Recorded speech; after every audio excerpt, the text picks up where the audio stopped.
പിടിക്കണ്ടേ? കണ്ടോ?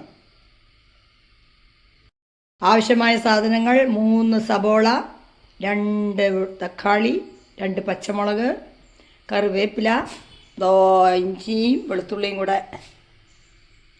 അരച്ച് വെച്ചിരിക്കുന്നതാണ് കേട്ടോ, പേസ്റ്റാക്കി വെച്ചിരിക്കുന്നതാണ്. ഞാനത് കുറച്ച് അത്യാവശ്യത്തിനാക്കി വെച്ചിരിക്കുന്നതാണ്.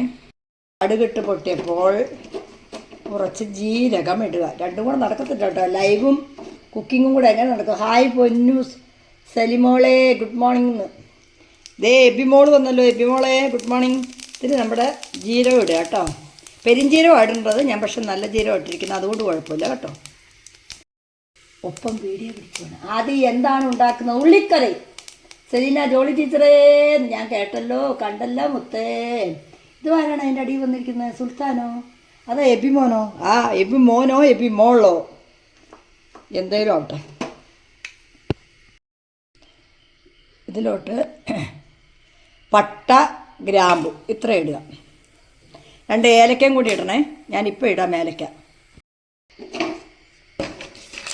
ഇതെല്ലാം കൂടെ ഇളക്കി ഇടാം. ഇതിലോട്ട് നമ്മുടെ സവോള ഇടുക. സവോളയിട്ട് ഉപ്പും ഇട്ടൊന്ന് വഴറ്റുക. ഏകദേശം വഴണ്ട് വരുമ്പോൾ 2 തക്കാളി മുറിച്ചത് ഇങ്ങനെ ഇടാം. ഇത് തക്കാളി ഒന്നും അധികം വേവണമെന്നില്ല കേട്ടോ. കാരണം എന്താണെന്നറിയാവോ? ചെറുതായിട്ടൊക്കെ കടിക്കാൻ കിട്ടണ്ടേ. ഇത് ചിക്കനൊന്നും അല്ലല്ലോ.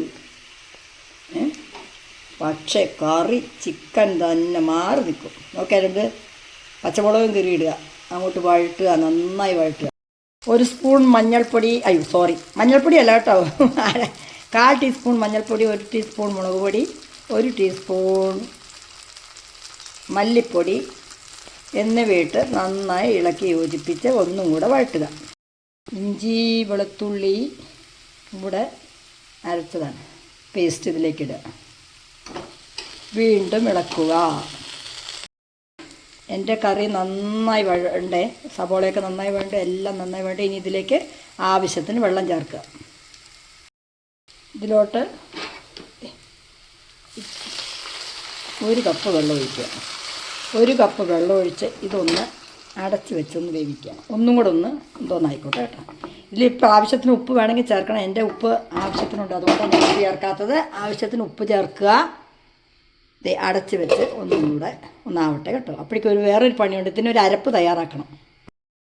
ഇതിൽ ഞാനൊരു സാധനം ഇടാൻ വിട്ടുപോയേ, ഇപ്പം ഞാൻ ചേർത്ത് കേട്ടോ. അതെന്താ ഇച്ചിരി നമ്മുടെ ചിക്കൻ പൊടിയാണ്. ചിക്കൻ പൊടി വേണമെങ്കിൽ ഇടാം. ഏത് ചിക്കൻ പൊടിയോ ബീഫ് പൊടിയോ എന്ത് വേണമെങ്കിലും ഇടാം കേട്ടോ.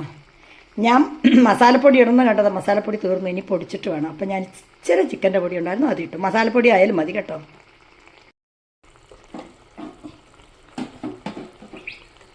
ഇതെന്തൊക്കെയാണെന്ന് അറിയാമോ? ഇത് അരമുറി നാളികേരം, ഇതിലൊരു 5 കശുവണ്ടി അരച്ചതാണിത്. എല്ലാം കൂടെ ചേർത്ത് അരച്ചാണ്. അത് ഇതിലേക്ക് ചേർക്കുക.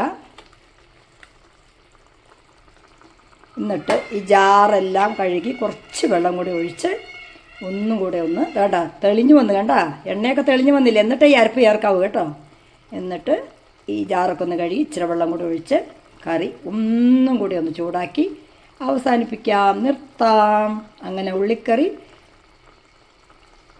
തയ്യാറായിക്കൊണ്ടേയിരിക്കുന്നു. അവസാന ഘട്ടത്തിലേക്ക്, ഉള്ളിക്കറിയുടെ അവസാന ഘട്ടത്തിലേക്ക്. ഓക്കെ, എൻ്റെ കൂട്ടാൻ റെഡിയായേ. എല്ലാം ഉണ്ട്, അടിപൊളി കൂട്ടാനാണ്. എല്ലാവരും ഇങ്ങനെ ഒന്ന് വെച്ച് നോക്കണം കേട്ടോ.